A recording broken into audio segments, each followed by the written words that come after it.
Alors, c'est quoi le problème des soldes boudées par les consommateurs? Elles ont lieu trop tôt selon les commerçants. Et puis peut-être que les Français n'ont plus le goût à acheter. Félix Mathieu, c'est quoi le problème? Faut croire quand on regarde les chiffres, parce que rien que la semaine de lancement, c'était la semaine dernière, ça fait moins 6% par rapport à l'année dernière. Donc effectivement, ça marche plus trop. Donc bon, en plus de ça, il y a eu la neige. Donc forcément, ça n'a pas aidé. Mais même sans ça... Ça a duré 2 jours, la neige. Oui, c'est voilà. pas ça. Les soldes, c'est quoi, 5 semaines, hein? Oui, c'est ça. Même sans la neige, ça fait quand même des années qu'on constate, ça marche plus comme avant. Il y a plus ces scènes, je sais pas si vous vous souvenez, mais il y a encore une vingtaine d'années, à chaque fois au début des soldes, on voyait ces scènes au journal télévisé de la ruée quand le store se levait. Bon, on n'assiste plus du tout à ça. Ça passe beaucoup plus inaperçu que ça. C'est vrai que c'est un peu noyé maintenant avec les diverses promotions. Oui. Il y a évidemment la concurrence aussi des ventes d'Internet. D'Internet, des prix cassés. Donc quand même, on peut rappeler le principe des soldes, parce que c'est quand même une exception en termes de droit de la concurrence du commerce. C'est le seul moment où les commerçants peuvent vendre à perte, pour quelque part écouler du stock. C'est-à-dire que le manteau en solde, il peut être vendu moins cher que le commerçant se l'est procuré. C'est le seul moment de vente à perte. C'est le seul moment de la vente à perte. Mais bon, le fait est qu'on le voit. Bon, ça a pas trop marché. Et le peu de monde qu'il y avait en magasin la semaine dernière pour la neige, quelque part, manque de peau pour le commerçant. Du coup, ça tombe être au moment où il doit casser les prix. Ouais. On va voir ce que nous disent les commerçants. On a Pierre Bosch qui est en ligne avec nous, président de la Confédération des commerçants de France. Pour les commerçants, Félix Mathieu, c'est aussi un problème de date. Oui, un problème de date, parce qu'effectivement, si on est dans une logique de déstockage, il se trouve que l'hiver est quand même loin d'être fini. C'est pareil pour les soldes d'été qui sont à cheval sur juin-juillet, a priori. Pierre Bosch, avec qui on est en ligne, réclame que ce soit quelques semaines plus tard. Pierre Bosch, c'est une des raisons, selon vous. Bonjour, merci d'être avec nous, donc président de la Confédération des commerçants de France. Alors peut-être un bilan sur ces soldes qui vont s'achever dans quelques jours. Il n'est pas bon, le bilan? Oui, bonjour. Le bilan, effectivement, qu'on peut établir provisoirement n'est pas bon. On est un peu au milieu des soldes aujourd'hui. On a constaté, selon les commerçants, effectivement, une baisse par rapport à l'année dernière qui avait déjà été mauvaise. On avait constaté un moins 13% par rapport à 2024. On vous entend mal. Alors, allez-y. Donc on avait constaté en 2025 déjà une baisse de 13% par rapport à 2024, même si aujourd'hui on a que des résultats très provisoires. Selon les commerces, c'est entre moins 5 et moins 25. Donc effectivement un très très mauvais début. À cela, des raisons conjoncturelles, vous l'avez mentionné, on a démarré sous la neige. Et le début des soldes est quand même très important, parce qu'une grosse part des soldes se réalise en fait en tout début. Et là, ça a été effectivement un désastre. Mais comme vous le soulignez, il y a des raisons plus structurelles. Oui, structurel, c'est-à-dire il y a ce qu'on évoquait, c'est-à-dire Internet, les promotions incessantes, qui fait qu'on ne sait plus ce qu'est le juste prix aujourd'hui. Pourquoi acheter à ce moment-là? On a un petit peu de mal à s'y retrouver, nous, en tant que consommateurs. Vous avez absolument raison, il y a une grande confusion. La banalisation des promotions permanentes tout au long de l'année y contribue. Le Black Friday, maintenant, ça dure couramment un mois. C'est suivi par les ventes privées et des promotions permanentes. Les dates ont un rôle important. Et en fait, force est de constater qu'il y a des changements climatiques. L'hiver et le froid viennent plus tard. L'été également vient plus tard. Couramment, on a des printemps maintenant pluvieux et on commence à solder cette année, ça va être le 24 juin. Le 24 juin, il ne fait pas encore chaud, il risque d'y avoir pas mal de pluie et donc les consommateurs ne sont pas dans l'état d'esprit d'aller acheter. Donc on a des commerçants qui n'arrivent pas à vendre au juste prix, c'est-à-dire au plein tarif, et basculent tout de suite en solde. On l'a vu, et c'est caricatural cette année, avec l'hiver qui a démarré le jour du démarrage des soldes. Donc cela force les commerçants à faire des discounts qui sont modérés. On ne peut pas faire du moins 50 le premier jour des soldes. Ouais. Donc les commerçants faire du moins 20, du moins 30. Et les gens sont habitués, et faussement habitués, à des discounts considérables, qui sont souvent d'ailleurs trompeurs, durant tout ce qui est Black Friday et promotion permanente, avec des prix de comparaison qui sont faussés. Et donc le consommateur, il est perdu, et quand il rentre dans un magasin pendant les soldes, il dit 20%, c'est pas suffisant. Mais 20%, c'est beaucoup pour un commerçant qui n'a pas vendu rien du tout au plein tarif. Ouais. Alors on a Florence en ligne avec nous. Bonjour Florence. Oui, bonjour à tout le monde. Bonjour. Alors est-ce que vous avez fait les soldes? Est-ce que vous les avez Est-ce que vous êtes allé essayer de trouver, de faire de bonnes affaires? Alors, je ne vais pas faire les soldes dans les grands magasins, parce que je différencie entre les grands magasins, les grandes enseignes et le petit commerçant. Au petit commerçant, j'y suis allée une fois. Pour voir si je trouvais ce dont j'avais besoin. Et je suis cliente de ce petit commerce-là, et certainement pas des grandes enseignes, où déjà ils ont ciblé une clientèle au XXS et qui a mis dehors tous les L en taille. Donc de ce fait aussi, le pouvoir d'achat est un peu calmé sur les L et non pas sur les XXS. Donc on se retrouve maintenant avec le pouvoir d'achat très faible, diminué pour beaucoup de populations et beaucoup de tranches. De ce fait, là où j'aurais acheté deux choses moi-même, je n'achète qu'une, par exemple.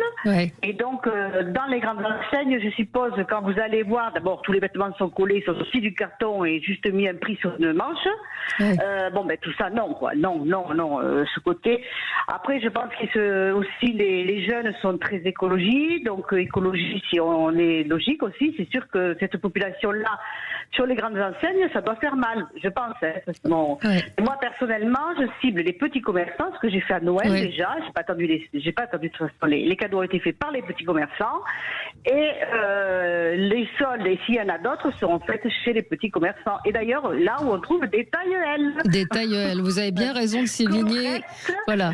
Avec une belle mode, et non pas le rossignol du magasin. Oui, vous voyez ce que je veux dire? Absolument, bah oui, on se comprend, on fait les magasins et on se rend compte qu'effectivement, ou dans les chaussures, il reste du 36 ou du 42 et les tailles. Mais bon, c'est le principe des soldes aussi, hein, c'est ce qui n'a pas été vendu.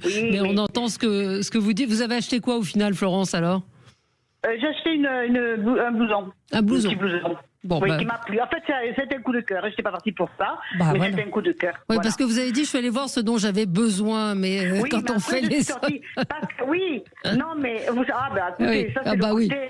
La vie étant ce qu'elle est, on est encore à coup de cœur. Heureusement qu'il nous en reste. Heureusement. Donc finalement, je suis partie avec un petit blouson dont je n'avais pas besoin, mais qui était magnifique. Et donc, pour le besoin. Vous avez bien raison, Florence, il faut se faire plaisir. Je ne sais pas si vous avez remarqué, quand on va faire les soldes, parfois on achète des choses qui ne sont pas en solde. Ou en tout cas, on a envie de ce qui n'est pas en solde.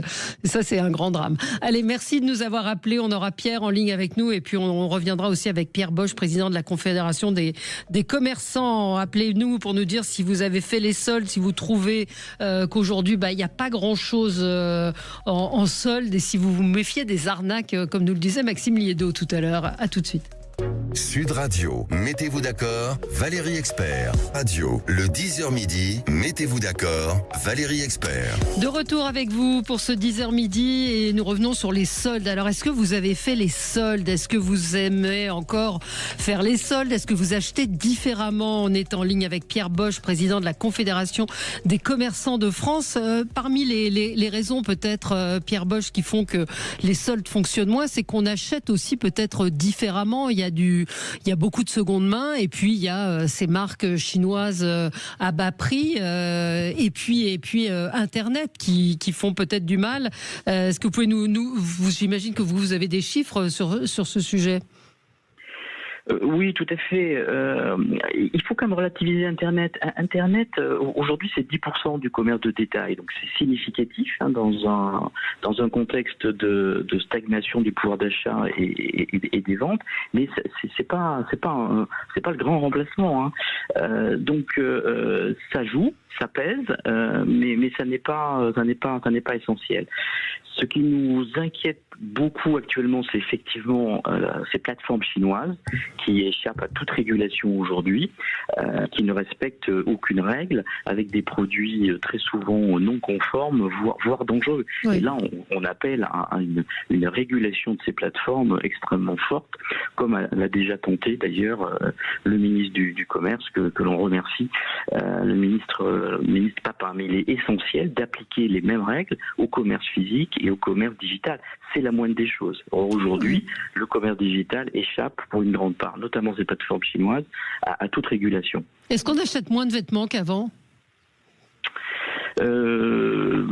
C'est exact. Il y a une stagnation des ventes de vêtements. En fait, ce qu'il faut surtout noter, c'est qu'il y a eu une augmentation considérable des mètres carrés de commerce de vêtements les 30 dernières années, pour une consommation qui globalement n'a pas augmenté. Donc plus de mètres carrés, un chiffre d'affaires constant, forcément ça fait un chiffre d'affaires par mètre carré qui est plus faible. Et cela est en particulier lié au développement des centres commerciaux en périurbain. Et donc ça s'est fait au détriment du commerce de proximité de centre-ville. Alors on a Corinne en ligne avec nous. Bonjour Corinne. Bonjour. Bonjour. Alors, est-ce que vous faites les soldes ? Alors pas du tout, pas du tout. Déjà déjà la première chose c'est le pouvoir d'achat, effectivement. Ouais. Donc, oui, mais ça vous permet d'acheter moins cher. Oui, effectivement. Mais moi en fait je préfère acheter à l'année, mais j'achète principalement sur Vinted moi. En fait. C'est-à-dire du seconde main, c'est une plateforme qui propose. Oui, absolument. Et je vends pareil sur Vinted, ce qui me permet de racheter d'autres choses. Mais les soldes, alors pour être très honnête, moi dans la rue où j'habite, il y a plein de petits commerçants. J'y suis allée faire un tour. J'ai pas trouvé ça hyper intéressant, quoi. Ouais. Ça reste quand même très très cher, parce que j'essaye aussi de faire travailler les petits commerçants autour de chez moi. Ouais. Mais là, franchement, non, c'est des moins 20%, mais même des moins 50%, mais ça reste quand même très très cher. Donc, non, et déjà, la première chose, c'est le pouvoir d'achat. Je pense que pour la plupart des gens, il y a ça aussi. Oui. C'est vrai que les vêtements, parfois, quand on va dans certaines boutiques, dans des enseignes un peu connues, et qu'on voit des pulls à 200, 300 euros, on se dit mais comment c'est possible quand on voit le pouvoir d'achat qui baisse, le prix des loyers, de l'alimentation, l'habillement est certainement l'un des secteurs, peut-être que vous pouvez me le confirmer, Pierre Bosch, sur lesquels on rogne ou on décide de faire des sacrifices. C'est exact, et les commerçants sont pris dans un espèce d'étau, des charges qui augmentent, les loyers, l'énergie, etc. Les matières premières, donc il explique aussi la hausse des prix de certains vêtements, et derrière les promotions incessantes et donc des marges qui sont écrasées. Et donc tout cela effectivement pénalise fortement les commerçants et peut créer un sentiment de frustration auprès des consommateurs. Et comme je le disais, comme on rentre en solde trop tôt, les discounts offerts peuvent être perçus comme décevants par les consommateurs. D'où notre demande de reporter les dates de solde de 3 à 4 semaines. Oui. De 3 à 4 semaines, c'est-à-dire vous voudriez pas des soldes à la toute fin de la saison dans une pure logique de déstockage ? Nous, on voudrait faire ça déjà prudemment, donc step by step, et commencer par décaler de 3 à 4 semaines, de manière à laisser une période où les commerçants peuvent vendre à plein tarif. Oui, c'est ça. C'est-à-dire que là, si on prend le mois de janvier, ça a démarré assez tôt. On est en pleine saison, donc avec besoin de s'acheter éventuellement un manteau, des pulls. Donc c'est des comment on dit, des produits qu'ils auraient peut-être pu vendre non soldés. Exactement, c'est ça la logique. La logique des soldes, c'est de faire de la place pour libérer les étagères pour la prochaine collection.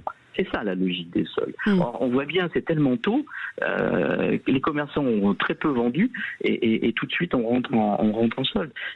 Comme vous le disiez précédemment, les soldes, c'est le moment où on peut vendre à perte, légalement à perte. C'est la seule période où on peut vendre légalement à perte. Donc il faut que ce soit plus tard. Ouais. Sinon, c'est pas possible. Vous comprenez. Mais qu'est-ce que ça veut dire vendre à perte pour un commerçant ? C'est-à-dire qu'il achète un vêtement 100 et il va le revendre, 80 ? Oui. Il peut le vendre 95. Ce qui peut faire sens quand on est en fin de collection, qu'on a déjà, qu'on veut dégager la place, les étagères pour faire place à la nouvelle collection. Voilà, Ouais. c'est ça la logique. On ne vend pas à perte, sinon ça n'a aucun sens, bien évidemment, économiquement. Voilà. Mais si on veut pouvoir redonner son sens au solde, il faut les décaler de 3 à 4 semaines. Parce que là, par exemple, la collection Félix Mathieu. printemps-été, vous ne l'avez pas encore. Non, mais elle va arriver très tôt. Elle va arriver dès la fin des soldes. Il y a beaucoup de magasins qui vont recevoir la collection été dès la fin des soldes. C'est beaucoup trop tôt. Oui, Ouais. donc en février. Ouais. Oui, exactement. Donc, qui est-ce qui a en tête d'acheter des vêtements d'été en février? Ça n'a aucun sens. Ouais, c'est un peu tôt, mais pour les soldes, c'est un peu pareil. Est-ce qu'on achèterait des manteaux au mois de mars ou au mois d'avril? Au mois de février, Ouais, et donc, il y a une prise de conscience ou pas du ministère de l'économie et des finances dont vous dépendez de ce ministère? Oui, tout à fait. On va rencontrer très très prochainement le nouveau ministre Papin. La précédente ministre, Madame Louvagie, avait été très ouverte à faire une expérimentation de ce type-là. Donc voilà, on va en reparler. Je pense que c'est un sujet important pour les commerçants indépendants. Et voilà, on avait eu une oreille favorable de la ministre précédente, parce que je pense que ça fait sens. C'était une demande unanime. On a 90% des commerçants indépendants qui demandent à décaler les soldes. Ouais. Voilà. Ouais, et moi j'observe ce que j'observe à Paris puisqu'on y habite, mais je pense que c'est le cas dans beaucoup de villes, c'est de plus en plus de commerces qui ferment et qui sont alloués, on voit d'un nombre de locaux, je pense au centre de Paris, dans le 6e arrondissement par exemple, qui est un arrondissement commerçant, touristique, une rue comme la rue Bonaparte où il y a 2, 3, 4 boutiques allouées, ce qui était du jamais vu jusqu'à présent. Donc est-ce que ce sont des métiers qui sont en voie de disparition ?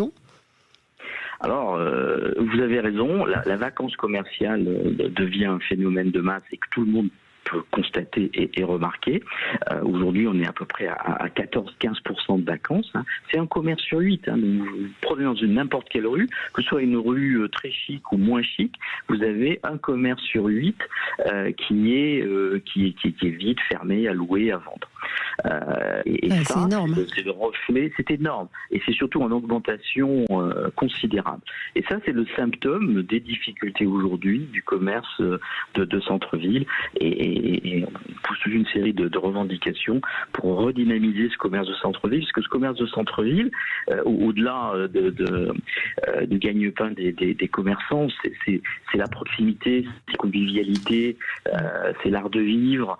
C'est essentiel de garder ces poumons vivants en centre-ville. C'est l'essence même des centres-villes. Oui. Alors, quelques réactions de nos auditeurs. Martine nous dit, j'ai vu avant-hier une paire de petites chaussures pour un bébé au lieu de 75, 55 €. Eh bien, je suis repartie sans les chaussures. Oui, les prix chers, c'est une réalité, c'est ce qu'on disait. Am nous dit, il y a 4 saisons dans un habillement, vous êtes en bleu ciel et dans un mois, ce sera du orange. Oui, je sais pas si je suis la mode à ce point-là. Stéphane nous dit, il y a une chose qui me gêne, c'est les vendeurs qui fixent les règles et non plus le consommateur. Bah oui, mais c'est la loi du commerce, Stéphane. C'est le vendeur qui fixe les prix. Martine nous dit, moi j'achète sur Internet sans aucune honte. Oui, le porte-monnaie, évidemment, c'est ce qui est important. Et beaucoup disent acheter sur Internet avec des réductions régulières. Donc des comportements qui changent et puis peut-être si on vous entend, Pierre Bosch, donc des dates de solde à revoir. Merci d'avoir été avec nous ce matin. Je rappelle que vous êtes président de la Confédération des commerçants de France. Merci à vous. Et nous, on se retrouve dans un instant pour commenter l'actualité. Merci Félix Mathieu. Bon week-end, à lundi.